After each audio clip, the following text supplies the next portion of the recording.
So welcome back to the third part of this series. और third part के अंदर हम बात करने वाले हैं किस तरीके से आप एक हिस्टोग्राम वापस कैलकुलेट कर सकते हो अगर किसी इमेज पे मास्क लगा हुआ हो तब। और तो और हम ये भी चीज़ देखने वाले हैं किस तरीके से आप एक इमेज को रीसाइज कर सकते हो, कैसे उसको एक इमेज की जो साइज़ है उसको चेंज कर सकते हो। ये चीज़ भी अपन देखने वाले होंगे गाइस कि कैसे हम एक इसका हिस्टोग्राम इक्वलाइज कर सकते हैं, इमेज को इक्वलाइज्ड इमेज में कन्वर्ट कर सकते हैं और उसका मतलब क्या होता है, इमेज इक्वलाइजेशन का क्या मतलब होता है। सारी चीज़ें आज हम डिस्कस करने वाले हैं। ये हमारा प्रैक्टिकल इंप्लीमेंटेशन का पार्ट 1 का लास्ट लेक्चर होने वाला है। इसके बाद हम क्वेश्चन सेशन चलेंगे अपने, लेकिन जितना भी होगा ये बहुत मज़ेदार सेशन होगा। और तो और हम इसके अंदर कुछ लास्ट अपने कुछ प्रैक्टिकल्स करेंगे और कुछ प्रैक्टिकल्स बच जाएंगे गॉसियन ब्लर वाले और ये वाले, ये हम प्रैक्टिकल्स करेंगे जो हमारे क्वेश्चंस वाला सेशन होगा उसके अंदर। तो अब हम बात करने वाले हैं किस तरीके से हम एक इमेज को रीसाइज कर सकते हैं। तो यहाँ पर बहुत सिंपल सा खेल है, इमेज को रीसाइज करने का यहाँ कोड लिखा हुआ है। अब इमेज को रीसाइज करने का मतलब बहुत सिंपल सा होता है गाइस कि लाइक अगर मेरी एक इमेज कोई बड़ी साइज़ की है, ठीक है, यानी अगर मेरी इमेज एक इस साइज़ की है तो उस इमेज को इस साइज़ में कन्वर्ट करना, या मेरे पास अगर एक इमेज इस साइज़ में है तो इस इमेज को मेरी इस साइज़ में कन्वर्ट करना। ये जो पूरा एंटायर प्रोसेस कहलाता है, इस इमेज को बोलते हैं, इस प्रोसेस को बोलते हैं इमेज रीसाइजिंग। बहुत इंपॉर्टेंट प्रोसेस है और ये एक्चुअली में इमेज ये मान सकते हो DIP का बहुत इंपॉर्टेंट कंसेप्ट है। तो वेरी इंपॉर्टेंट है, इसको लगा लीजिए, मार्क कर दीजिए। और एक और चीज़ मैं आपसे शेयर करना चाहता हूँ कि ये जितना सारा भी आप जो कंटेंट आप पढ़ रहे हैं, ये सारा कंटेंट आपको एक बुक के फॉर्म में डिस्क्रिप्शन में मिला हुआ है। तो आप ये डिस्कस क्वेश्चन मत करिए दिमाग में कि आपको नोट्स नहीं मिलेंगे या आपको कुछ मदद नहीं मिलने वाली है केवल इस लेक्चर से देख के क्या होगा। तो इस लेक्चर्स के साथ ये जितनी भी बुक्स है, ये पूरी बुक नीचे अटैच्ड है, आप डिस्क्रिप्शन से जाके इस बुक को डाउनलोड कर सकते हो। मेरी वेबसाइट का लिंक दिया हुआ है, वहाँ पर इस बुक को पब्लिश करा हुआ है मैंने। आप वहाँ जाइए, इस बुक को डाउनलोड करिए, इसके नोट्स को पढ़िए, इसको समझिए और अपने एग्जाम में एक्सेल करिए, ठीक है। तो यहाँ पर क्या है, बहुत सिंपल सा कोड है। अगर आप बेसिक हो DIP के तो, और अभी आपने अगर पहले के जो 2 वीडियोस देखी है तो उसमें आपने देखा होगा कि हिस्टोग्राम्स क्या होते हैं। हमने CV2 लाइब्रेरी को प्रॉपर्ली एक्सप्लोर करना भी स्टार्ट कर दिया है। तो अब इसको काम कैसे करना है, रीसाइज आपको करना कैसे। सबसे पहले आपको क्या करना है, ये वाला कमेंट जो लास्ट के जो भी 2 लेक्चर्स जो लोग देख के आए उनको पता है कि इन 2 कमांड से अपन क्या करते हैं, इमेज को रीड करते हैं, ठीक है। IM_READ जो कमांड है उससे आप एक इमेज को रीड कर सकते हो। और ये कब आप यूज़ कर सकते हो, आपके CV2 इंस्टॉल्ड हो। तो आप पहला वाला वीडियो देखना जिसमें मैंने CV2 इंस्टॉलेशन बताया हुआ है, सेकंड वाली वीडियो में मैंने मैटप्लॉट का भी इंस्टॉलेशन बताया हुआ है। उसके बाद आपको ये बतानी है, एक नई साइज़ को आपको डिफाइन करना होगा। देखो इस वाले कमांड में अपन एक न्यू साइज़ नामक एक वेरिएबल बनाएंगे जिसके अंदर हमारी नई साइज़ को हमने यहाँ पर स्टोर कराया हुआ है, सपोज फॉर 800 और 600, बिकॉज एक 2 डायमेंशनल इमेज होती है, 3 डायमेंशनल इमेज नहीं है, तो हमने 2 डायमेंशन में ही दिया है। अब रीसाइज्ड इमेज को रीसाइज कैसे करोगे, तो यहाँ पर एक फंक्शन है जिसका नाम है रीसाइज्ड इमेज। अब देखो इसको आपको यूज़ कैसे करना है, CV2 डॉट रीसाइज जब आप चीज़ लिखोगे उसके अंदर आपको 2 चीज़ें लिखनी है, लाइक CV2 डॉट रीसाइज मैंने लिखा। अब यहाँ पर आपको पहले तो आपको इमेज लिखनी है, दूसरा आपने न्यू साइज जो आपने अभी ऊपर न्यू साइज़ वाले वेरिएबल जो आपने बनाया था जिसके अंदर आपने 800, 600 न्यू साइज़ डाली थी, इस वाले से क्या होगा, आपकी इमेज होगी रीसाइज, साइज़ हो जाएगी यहाँ पर चेंज अगर आप ये कमांड लिखते हो तो ये कमांड ज़रूर लिखना है आपको। उसके बाद क्या होगा, जब आपकी इमेज रीसाइज हो जाए तो आप उसको इमेज को आपको सेव करना पड़ेगा। तो उसको सेव करने के लिए आप क्या करोगे, एक वापस CV2 का ही एक फंक्शन है जिसको आप यूज़ करने वाले हो सेव करने के लिए। तो आपको कुछ भी नहीं करना है, CV2 डॉट आपको लिखना है IM_RIGHT। अब वो राइट नहीं, ये वाला राइट नहीं लिखना है, ये वाला राइट लिखना है, IM_RIGHT। और इसके अंदर आपको लिखना है इमेज का नाम, जो भी नई इमेज उसका नाम क्या होगा, और वो इमेज का वेरिएबल जिसमें रीसाइज्ड इमेज स्टोर है। तो यहाँ पर रीसाइज्ड इमेज करके वेरिएबल है, उसमें चीज़ें स्टोर है, तो वो चीज़ मैंने लिख दी। तो इस तरीके से आपका इमेज रीसाइज करनी है और इसको स्टोर सेव करनी है और फिर आप अपनी रीसाइज्ड इमेज को देख सकते हो। जैसे आप यहाँ नीचे देख सकते हो कि मैंने वही एग्जाम्पल जो लास्ट के 2 वीडियोज़ में कंटिन्यू कर रहा हूँ वही मैं यहाँ पर लेके बैठा हुआ हूँ। यहाँ मैंने क्या किया, सिंपली इमेज रीसाइज का एल्गोरिदम लगाया है। तो ये मेरी पहले थी और ये मेरी रीसाइज्ड इमेज है। फ़र्क देख सकते हो साइज़ में, ये जो साइज़ थी और इसके डायमेंशन थे वो और इसके डायमेंशन डिफरेंट है। इसके डायमेंशन कुछ इस तरीके से हैं और इसके डायमेंशन आप देख सकते हो कुछ इस तरीके से हैं। तो ये जो पूरा हुआ है ये हुआ इमेज रीसाइजिंग से। और अब तो आपको ही पता है कि आप इमेज को रीसाइज कर कैसे सकते हो, तो आप इसको इमेज को रीसाइज करना आई होप सीख चुके होंगे। अभी हम इसका प्रैक्टिकल इंप्लीमेंटेशन भी देखने वाले हैं। उससे पहले हम ये देखते हैं कि अपन कैसे एक इमेज को इक्वलाइज कर सकते हैं, ठीक है। और पहले तो इक्वलाइजेशन का मतलब क्या होता है, इमेज को इक्वलाइज करने का मतलब क्या होता है। तो देखो सिंपल सी बात है गाइस, तो यहाँ पर एक बहुत इंपॉर्टेंट डेफिनेशन है ये वाली। आप अगर हो सके तो इधर आप वेरी इंपॉर्टेंट लिख सकते हो, क्योंकि ये क्यों इंपॉर्टेंट है उसके रीज़न मैं बताता हूँ। बिकॉज ये जो कंसेप्ट है इक्वलाइजेशन की, अब यहाँ से क्या है डीआईपी के जो मेजर कंसेप्ट है उसका कोर कंसेप्ट में से एक कंसेप्ट है इमेज इक्वलाइजेशन का। तो इसका काम मतलब क्या होता है, हिस्टोग्राम इक्वलाइजेशन का मतलब क्या होता है कि बेसिकली आपको क्या करना है, histogram equalization is a technique, ये एक टेक्निक है जो क्यों यूज आती है, it is used to enhance the contrast of image by redistributing the intensity values of its pixel, यानी पिक्सल्स की जो इंटेंसिटी वैल्यूज है, ठीक है, इंटेंसिटी वैल्यूज को क्या करता है, ये रीडिस्ट्रीब्यूट करता है। क्यों करता है ये रीडिस्ट्रीब्यूट, जिससे एक कम्युलेटिव एक फ्रीक्वेंसी बन जाए। यानी बेसिकली क्या है, ये आप ये देख सकते हो इसका आउटपुट ये कुछ इस तरीके से दिया हुआ है। अब एक बात बताओ मेरे को, इसने क्या किया, बेसिकली मैं आपको बताता हूँ, इसने जो इसके सारे पिक्सल्स है उसके पिक्सल्स का कम्युलेटिव फ्रीक्वेंसी निकाला और कम्युलेटिव फ्रीक्वेंसी से हिसाब से उसने बाकी सारे पिक्सल्स को चेंज कर दिया, उसको इक्वलाइज कर दिया। इक्वलाइज मतलब इक्वल करना चीज़ को, तो वो किससे होगा, ये बेसिकली तब होगा जब आप पिक्सल की इंटेंसिटी, आज क्या है कुछ इंटेंसिटी किसी पिक्सल्स की बहुत हाई है, किसी पिक्सल्स की इंटेंसिटी बहुत लो है, तो इसने क्या किया, उन दोनों पिक्सल की कम्युलेटिव फ्रीक्वेंसी निकाली और बाकी सारे पिक्सल्स को उसके हिसाब से चेंज कर दिया। तो बेसिकली इसने क्या किया, कॉन्ट्रास्ट ऑफ इमेज को एनहेंस किया है यहाँ पर। तो आप इस तरीके से चीज़ को ले सकते हो, ठीक है। अब इसका कोड किस तरीके से हम देखते हैं, इक्वलाइजेशन के बारे में हम समझ गए, अब इसका कोड किस तरीके से अपन देखते हैं। सबसे पहले आपको इसमें वापस ज़रूरत पड़ने वाली है CV2 की और मैटप्लॉटलिब की, और यहाँ पर अब इस बार अपन को एक और चीज़ की ज़रूरत पड़ने वाली है जो कि है numpy, ठीक है। ये चीज़ की आपको ज़रूरत पड़ने वाली है, बट मैं आपको बताता हूँ, आप numpy को यूज़ कर भी सकते हो नहीं भी कर सकते हो, बट मैं आपको यहाँ बताता हूँ मेजर चीज़। सबसे पहले अपन क्या देखने वाले हैं, उस इमेज को लोड करना। वापस IMRead हम यूज़ करने वाले हैं, हमें पता है IMRead को यूज़ करके इमेज को लोड करने वाले हैं। इसके बाद अब अपन क्या करने वाले हैं, अब अपन हिस्टोग्राम इक्वलाइजेशन लगाएंगे। तो उसके लिए एक बहुत प्यारा फंक्शन है, आपको सिंपली ये फंक्शन यूज़ करना है, CV2 डॉट इक्वलाइज हिस्ट, और यहाँ पर आपको इमेज का नाम या इमेज का वो वेरिएबल लिखना है जिसके ऊपर आपको इक्वलाइजेशन परफॉर्म करना है। जैसे ही आप ये लिखोगे, और इसको आपको किस में स्टोर करना है, इसको आपको एक इक्वलाइज्ड इमेज में स्टोर करके रखना है। अब आपके पास दो इमेजेस आ गई, एक तो आपकी नॉर्मल इमेज है और एक आपके पास इक्वलाइज्ड इमेज है, ठीक है। अब आपको करना है प्लॉट। क्या प्लॉट करना है, आपको क्या करना है, इनपुट और इक्वलाइज्ड इमेज को साइड बाय साइड प्लॉट करना है यहाँ पर, ठीक है। तो यहाँ पर देखो PLT डॉट सब प्लॉट अपन ने यहाँ पर 1 to 1 PLT IM शो करके, अब ये मैंने यहाँ पर क्या यूज़ किया, वापस अपना मैटप्लॉट को मैंने वापस यूज़ कर लिया। क्यों मैंने यूज़ किया मैटप्लॉटलिब को, क्योंकि अब मेरे को वापस उसको प्लॉट करना है। जो आप यहाँ पर नीचे देख रहे हो ना, ये जो इमेज है ये मैटप्लॉट के अंदर आएगा आपका। तो यहाँ पर मेरे को क्या क्या चीज़ें की रिक्वायरमेंट है, पहला मेरे को एक इमेज की रिक्वायरमेंट है जो इक्वलाइज नहीं है, एक इमेज की और रिक्वायरमेंट है जो कि इक्वलाइज में करके बैठा हुआ हूँ।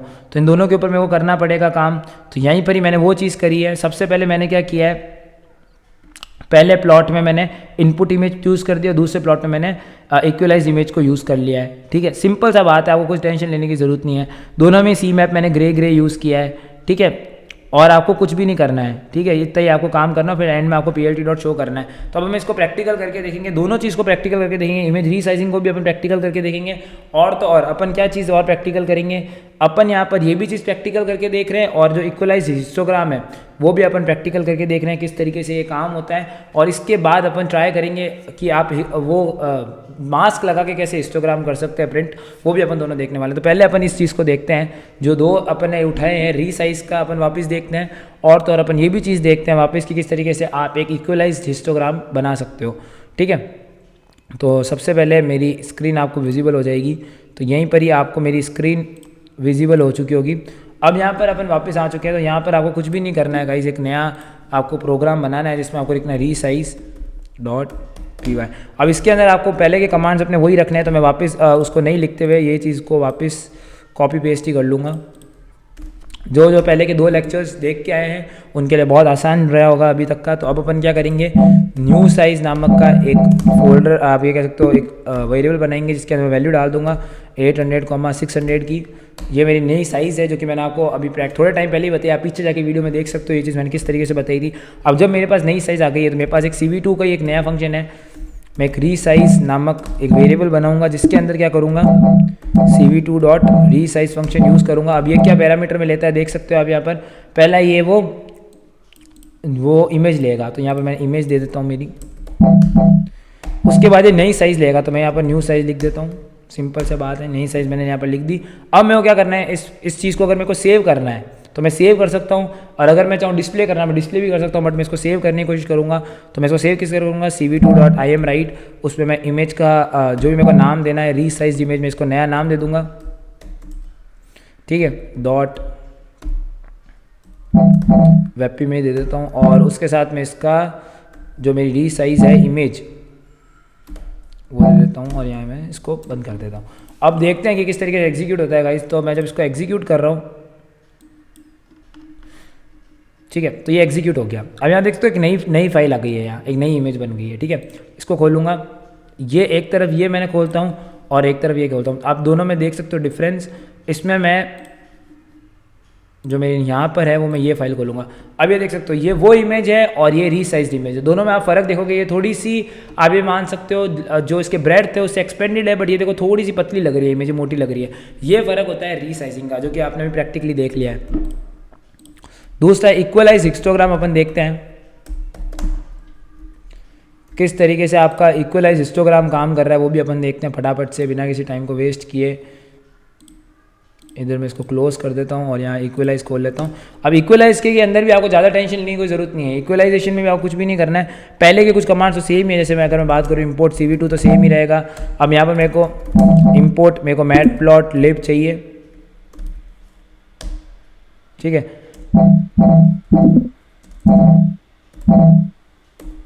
ठीक है, मैटप्लॉटलिब मेरे को ये चाहिए कि, लेकिन मेरे को इसमें से मेरे को मैटप्लॉटलिब में से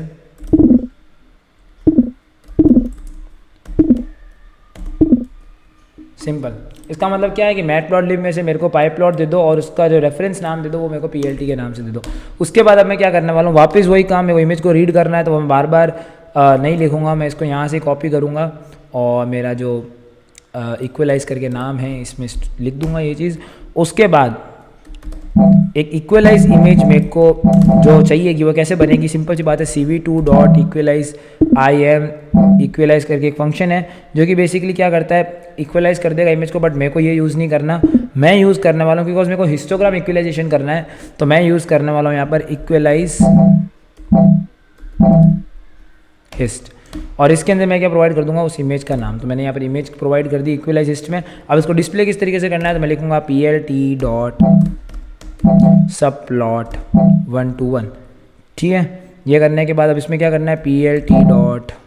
यहाँ im शो इक्वलाइज्ड इमेज मेरे को शो नहीं करनी है अभी, मेरे को img में शो करनी है, और जो मेरे को लेना है वो कैसे लेना है, ग्रे, ठीक है, ये मेरे को करना है। और इसका टाइटल मैं दे दूंगा plt.title, मैं इसको जो देना चाहूँगा ये मैं दे दूंगा इसको इनपुट इमेज का। सिमिलरली मैं इसको ही वापस कॉपी करूँगा नीचे और इधर मैं लिख दूंगा इक्वलाइज इमेज, और यहाँ जो है अपना, क्योंकि मेरे को जो इमेज चाहिए वो इक्वलाइज इमेज है वो यहाँ आ गई, और मेरे को जो नेक्स्ट अपना पार्ट चाहिए वो यहाँ चाहिए 122 के टाइम पे, और यहाँ मैं लिख दूंगा इक्वलाइज इमेज।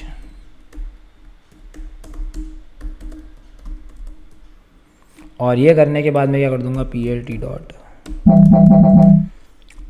इतना करने के बाद जब मैं इसको रन करूंगा प्रोग्राम को, तो मेरे सामने जो मेरा आउटपुट आएगा, यहाँ कुछ एरर आ रहा है, यहाँ ये कह रहा है कि can not import as pyplot. Actually मेरे को ऊपर थोड़ा प्लॉट करना पड़ेगा इसको, तो यहाँ थोड़ी दिक्कत आ गई है। इसको वापस मैं रन करता हूँ, फिर से ये कह रहा है कि लाइन 4 में एक दिक्कत आ रही है, इक्वलाइज हिस्ट नामक यहाँ पर कोई इसको चीज़ समझ में नहीं आ रही है कि इक्वलाइज हिस्ट क्या चीज़ है ये। तो इक्वलाइज हिस्ट, और इसमें मैंने इमेज पास ऑन कर दिया है, ठीक है।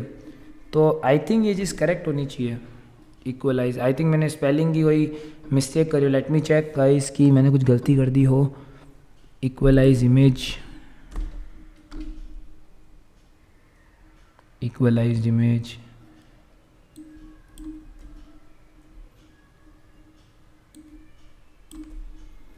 एक्चुअली इससे कोई फ़र्क पड़ेगा नहीं बिकॉज ये वेरिएबल है, but still.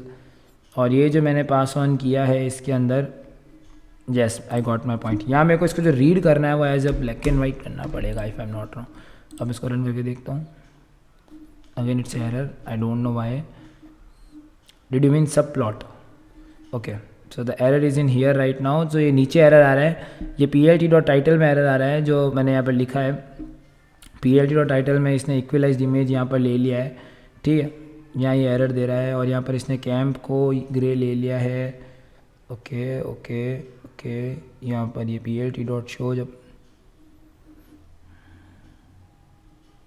so it's a trace back error basically if I'm not wrong. So what we can do,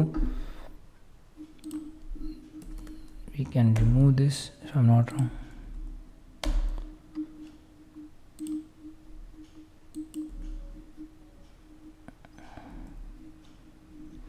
Let's run it. Okay, it's subplot, it will be subplot.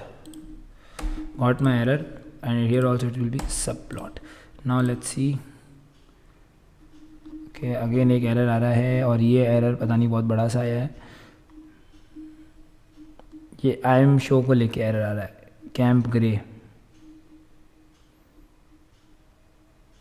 सब plot 21 I am. अभी देखो यहाँ पर ये दिक्कत ये है कि इसको मेरे को हटाना पड़ेगा if I am not wrong. या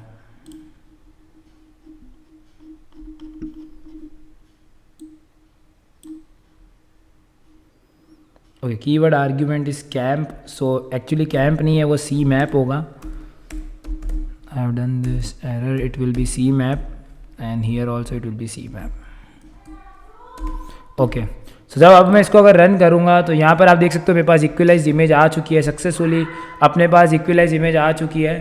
तो आप इस तरीके से क्या कर सकते हो, इक्वलाइज इमेज को प्राप्त कर सकते हो. तो इस वीडियो में यहीं तक ही.